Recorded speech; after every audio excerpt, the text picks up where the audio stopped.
If you are like me, before you travel to any new destination, you like to spend a lot of time meticulously researching and planning the things you would like to see and experience so as to make the most of the time and not miss anything important.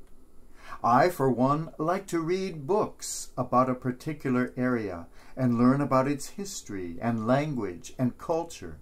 If possible, I talk to people who have already been there to draw on their experiences as well, so that by the time I arrive, I have it all planned out.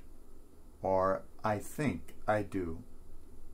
A few years ago, I visited one of the most beautiful regions of the French countryside in order to spend time with an old friend of mine who now lives there on her family's truffle farm.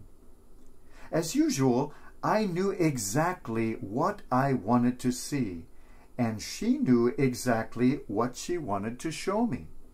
It was very exciting to go there, because I had never been there before. The plane arrived on schedule at the nearest city, an hour and a half away from the remote farm that would be my home for a few days. My friend had driven to the city already the day before and was at the airport to pick me up, eagerly awaiting my arrival. Everything was going according to plan. Together we began the drive to her home. Now my friend is advanced in years, and the roads in France are not very clearly marked. Besides, she had lived half a century of her life in the United States, and so was no longer quite so familiar with the geography of her native country. The inevitable happened. She took a wrong turn, and we became hopelessly lost in the labyrinth of country roads. Having no GPS, or even the old reliable Thomas Brothers guide, we just went by instinct or by guess, and both our instincts and our guesses proved to be completely deceptive. We had no idea where we were.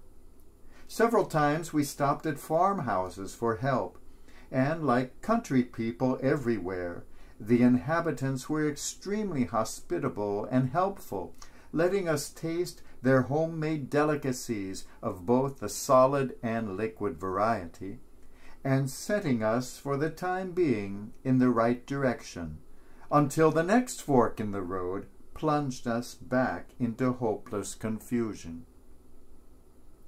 After many hours of this meandering, I was not only beginning to despair of ever making it to our destination, I had real doubts that I would ever see the known world again. We worried, we panicked, and then we sat back and enjoyed the predicament. After all, our unexpected detour had taken us deep into the French wine country, some of the most magnificent landscape on the planet. We were able to see the homes of renowned wineries we had only heard of, enjoy breathtaking views of hills and fields and ancient castles and medieval churches that no one ever sees, not the locals and certainly not the tourists, simply because they are impossible to find. Never in 100 years could we have found these fantastic places if we had looked for them. Only this unplanned-for mistake led us to these surprise treasures. Eventually, as is obvious, we somehow managed to stumble upon some familiar road and find the way home. By human calculations, a whole day was lost. But in retrospect, that lost day was the most exciting, the most picturesque, the most rewarding of all. All because nothing went right, nothing went according to plan, all because we found ourselves being surprised by God. Jesus himself seems to have been quite at home in the wine country, in the knowledge of good wine. The very first sign of his extraordinary power came when he, a carpenter, produced an excellent vintage of wine, not out of grapes, but out of water. We can imagine the desperation felt by the young couple whose wine had run out at their wedding celebration. They saw no way out of their predicament, in the same way we saw no way out of the never-ending maze of country roads. Imagine their relief, their delight, their absolute enchantment when they realized that it was their own miscalculation that provided the stage for God to surprise them in ways they could never have imagined. Had everything gone according to their plan, they would have enjoyed a pleasant enough party that would have been promptly forgotten by all.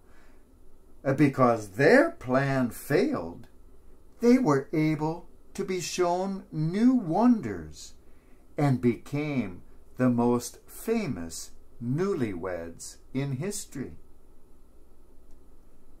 As we travel along the path of life, we think we have it all planned out.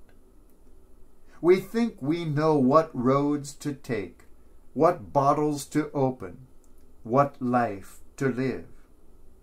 There are times, though, when our trusted roads lead us nowhere, when our bottles turn out to be as insufficient and as empty as the life we had so fondly imagined for ourselves.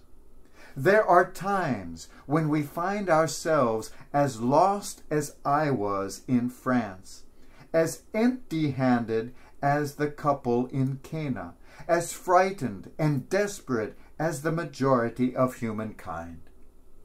It is at those times that the journey can suddenly become the most worthwhile, the vintage richer than anything we ever tasted, the life the most worth living.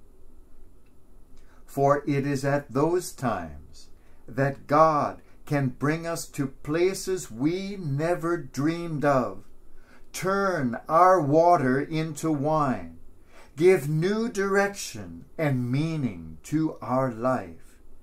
It is at those times of loss and despair and utter confusion that we can allow ourselves to be surprised by God.